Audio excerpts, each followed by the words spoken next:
Action mode रे one विभाग वन्य प्राणी भिडियो थिबा पोस्ट डिलीट न कले हेब कड़ा कार्यानुष्ठान।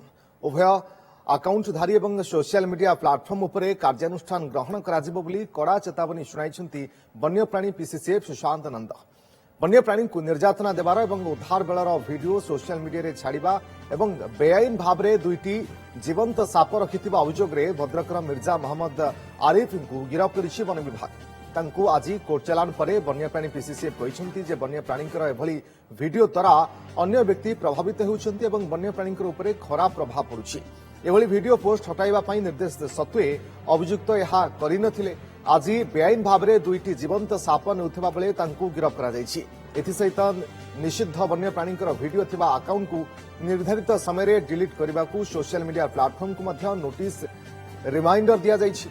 एभली अकाउंट संपर्क में वन विभाग जेटीएफ क्राइम सेल तदंत करुछि। तेणु जेउ मानकर अकाउंट रे वन्यप्राणी भिडियो अछि ताहाकु तुरंत हटांतु बोली चेतावनी दैछन्ती वन्यप्राणी पीसीसीएफ।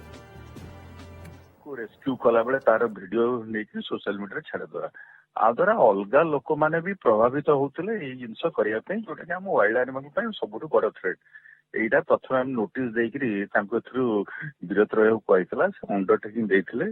ता सत्ते भी आज दुईटी लाइव ने जोड़े कोबरा ने गला तांको ट्रैक करके भद्रक रेंज अफसर कर्मचारी मैंने धरते डिटेल एनक्वारी पर जना पड़ा से इलीगाली से दुटा कोबरा को पाखे रखी कहीं से कोबरा को नौले ता ऊपर भी एनक्वारी चलती भी सोशल मीडिया पोस्ट गुड़ा डिलीट करने कहता जार कि खराब प्रभाव पड़ोनी अलग लोक से करनथिले से सब कारण आज वाइल्ड लाइफ प्रोटेक्शन एक्ट गिरफ कर कोर्ट को चालान करा स्पेसिफाइड डे भितर अकाउंट को सस्पेंड करके ब्लड न करते विरुद्ध आर्बिट्रारी हिसाब से ग्रहण कर।